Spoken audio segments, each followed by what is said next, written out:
Hey everyone, Joe Menza here, and I've got the paints out in the Strathmore 311 by 15 pad, and I've already kind of started here, but you know what it's like to start these paintings. So I had a little background on a raw sienna and a little bit of light red, and now I'm laying in a little bit of blue here, just doing like a quick sky. I'm doing this kind of in a sort of furious, deliberate manner. Just want to kind of spontaneously do things. I was watching At Eternity's Gate for probably the third or fourth time. It's a great movie with Willem Dafoe, and he plays Vincent van Gogh. And there's a lot of talk about how fast he paints. And he's saying in there, that's what he likes to do. He likes to paint fast. He feels like that's how it should be done. And I think he got a certain level of spontaneity out of that.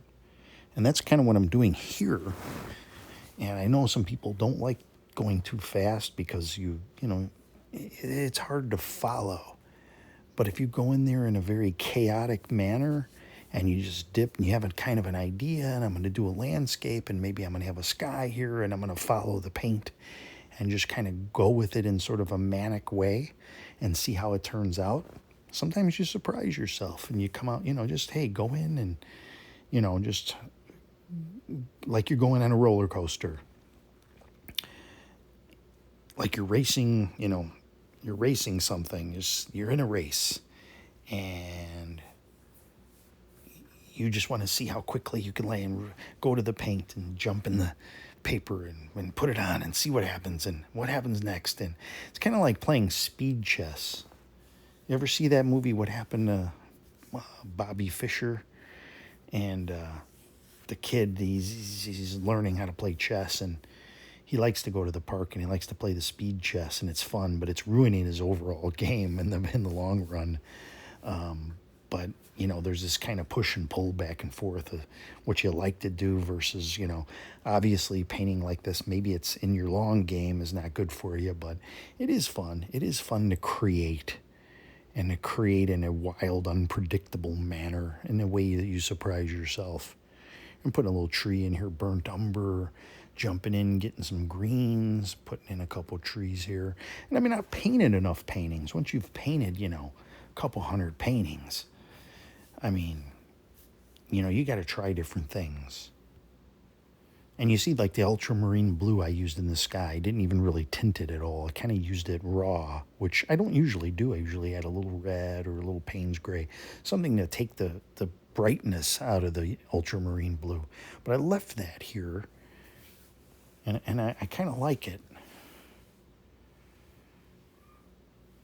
But we'll have some tree branches and things like that, so, we don't have too much sky showing. Now I had to grab my plastic palette knife out of my tackle box over here, and I'm going to scrape in some trunks while this is still wet. Don't scrape too hard. You don't want to scratch your paper. And I find if I put enough paint on there, you have to, practice with it, experiment with it. And you'll be able to scrape trees, scrape rocks, scrape mountains. I like it. I don't do it because it's going to win me an award at an art show. I do it because it's fun to do. When you do it, every time you're amazed by it. Look at these trees. Could I do better than that if I painted them and sat there and meticulously put in like little colors and things, or that one quick scrape? It's like, wow, look at what that does. Every time I do it, it's like a kid, and it's every time. It's it's like the first time, honestly.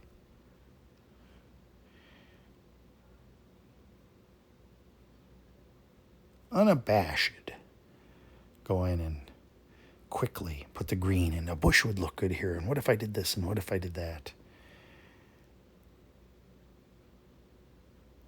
It seems like the faster you go in watercolor, the more you get this spontaneous thing that you didn't pre-plan, you just wildly went about it. And even if you don't like aspects of it, there's going to be things that you do like in there. It's just a wild ride. I don't know how you could do quite that with other mediums. I suppose you could if you were talking about Van Gogh and him doing, a fast. He did it with oils quickly. And we know from his letters, that's how we know, I guess. So we can say, well, we don't know how fast it was really because we can't see a demo. Wouldn't that be something? If we could. It's a shame we didn't have cameras back then, but I think they can see analysts look at and see how fast he applied the brush strokes.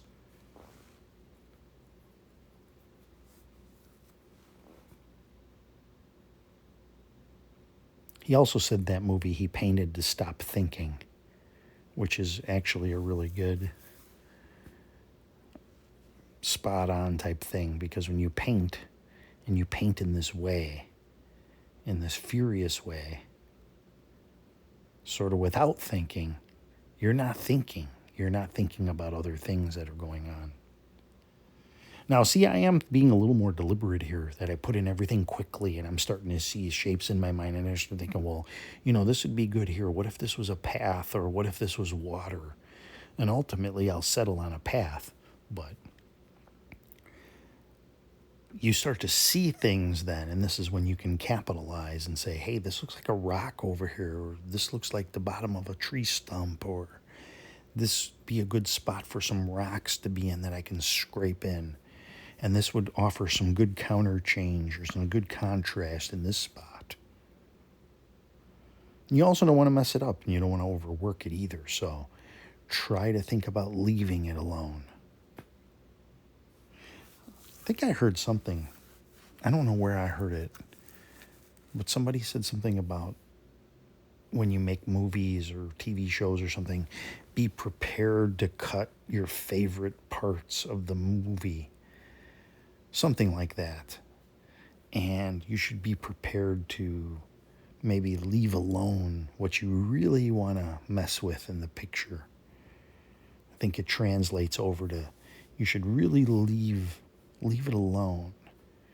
There's been a couple where lately I've been really pushing myself and I say, you know what, I'll get it on the next painting. I'm going to leave it here. I could go in and I'm tempted. Why? Sometimes why do I work so hard? Because I throw them in a box anyway. I was selling a lot of my paintings in the beginning. I sold maybe 175 paintings. I'm going to pull this away. Sometimes I mess up the paper underneath. Put this back on my board. But I sold a lot of paintings and just listing them. And, it's just this so time consuming. And so now I haven't even been selling them. And it's like,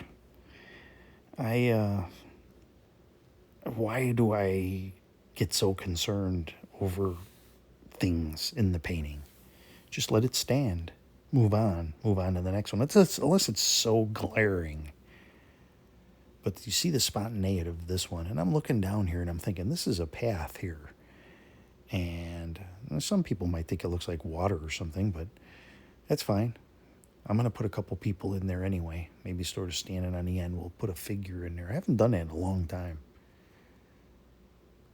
We used to joke around in the Ron Ranson forum, of which I am the admin, one of the admins of over there on Facebook. You should join us if you're interested in this kind of painting.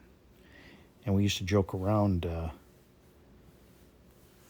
with one of the artists there, and he used to tease us by saying, "Stop putting that dog in there," and because we'd paint a figure, and then we'd paint a little dog next to the figure, as if he's out for a walk with his dog or she. And so I'll revisit that idea of putting a little figure at the end here. This is a rigger brush, very pointy brush.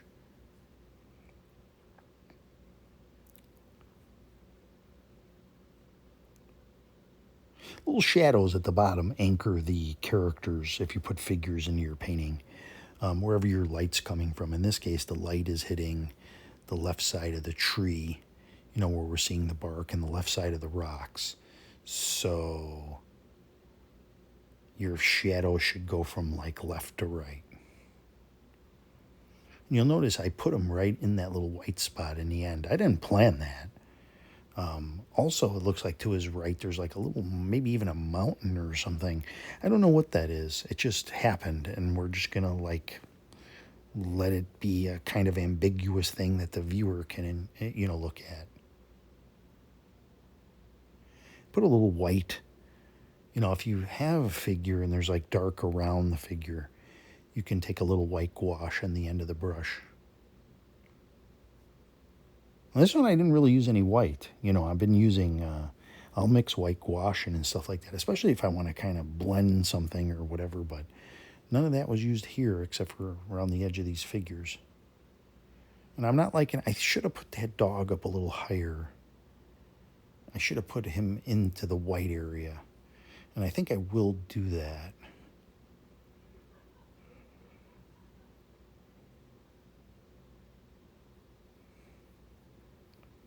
I don't want to spend too much time on these figures, but if you really like to put a figure in, like I did one the other day, and I painted a full-on deer in the painting, and it looked pretty cool.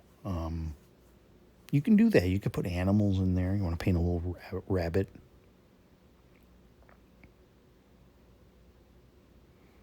But sometimes you start doing this, like I'm doing this now, and it's like, I'm getting a little too detailed. That's why I usually stay away from them. And of course, you could put little fences and things. I haven't been doing too much of that lately. I did a lot of that in the beginning, but you could have a little fence leading up the path.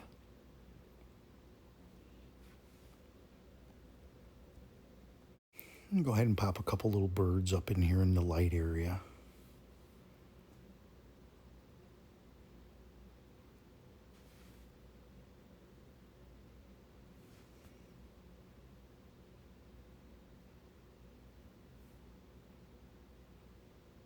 Using my Micron pen, which I like. Dabbing away a little excess there. So I moved the dog, like I said, I kind of rubbed it out and I removed it, and it looks good. Thanks for watching, everybody. I'm out of time, and I will see you on the next video.